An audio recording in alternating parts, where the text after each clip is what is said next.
The preacher said, don't despair. The disease of death is not rare, and you will leave here without losing a hair. Just open your mouth and let in the air. It is even okay if you shed a tear, for that would not be rare. He made me feel very swell by his magical spell, and I stopped dwelling on my fear, for I trusted all would be well. I tell you, beware of such an affair where you say a prayer and it's promised you'll be an heir, and that your soul will be spared. It makes you feel sure that you will endure, but he forgets to tell that you will not yell till you'll be burning in hell.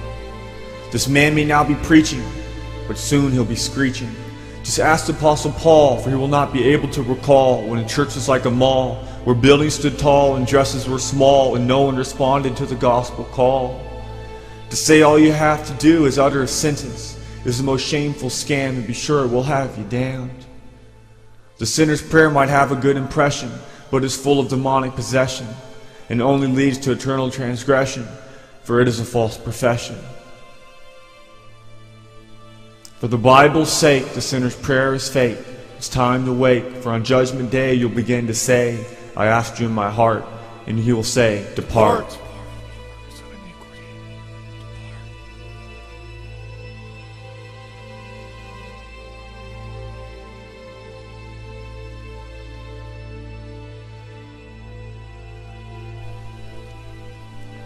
Every Sunday morning, I would wake up and go to church and participate in the greatest idolatry you could ever imagine. The place might have been called a church, had a pastor, and even called the creator of the universe God, and even read straight out of the Bible. The fact was, I believed in an idol, a false God, and it had me on a path to hell. I believed in a God that allowed me to live in bondage to my sins and still believed that He'd let me into heaven. I believed in a God that would allow me to backslide and have my faith be shipwrecked, yet still believe I'd ever been saved to begin with. I believed in a false God that said all I had to do was at one point in my life say a prayer and ask Jesus in my heart. I believed in a God where I didn't have to renounce everything in my life and follow after Him. I believed in a God that said my emotional feelings were more important than what Scripture says. I believed in a God that disconnected all biblical threats from reality. A God that had me on a broad way to heaven, not on a narrow one. A God that said to save my life for my sake and not to lose it for His. The idea that all I had to do was say that prayer had me damned, had me living a lie. Eternity is a long time. I pray anyone who's truly saved will stop playing games with the human soul. The true gospel of Jesus Christ is not one to distort. It's a gospel that will clear out the pews from the churches. For people love their sin and don't want to give it up. But if they do not, they will see nothing but hell. For that is why we must tell. Do not play games with salvation.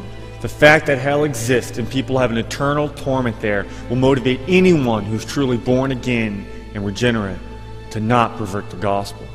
The gospel is the power of God unto salvation. Salvation is to be saved from what you were, a self-reliant sinner who had multiple pursuits in life. If you're living in the darkness and rely on a prayer you said years ago to save you, then mark it in the book. You're damned. The evidence that you are saved is that you no longer rely on yourself. You no longer live in bondage to sin. That you will seek God to be glorified in your life. You will love Christ more than anything, because He replaced that heart of stone and He gave you that heart of flesh, and He caused you to walk and obey His statutes. When you seek for God to be glorified, there will be a full-fledged war against all sin that is in your life, for nothing else will matter but Christ. Nothing. Biblical salvation is simple. God saves you, and He becomes your very life. Millions are on the way to hell, yet believe they are not because the sinner's prayer. And that's what it is. The prayer a sinner says to deceive himself into believing he is truly regenerate and born again by the supernatural power of God. It is by false power of a preacher who learned his doctrine from a verse taken out of context. Don't be deceived. Examine your lives and test yourselves.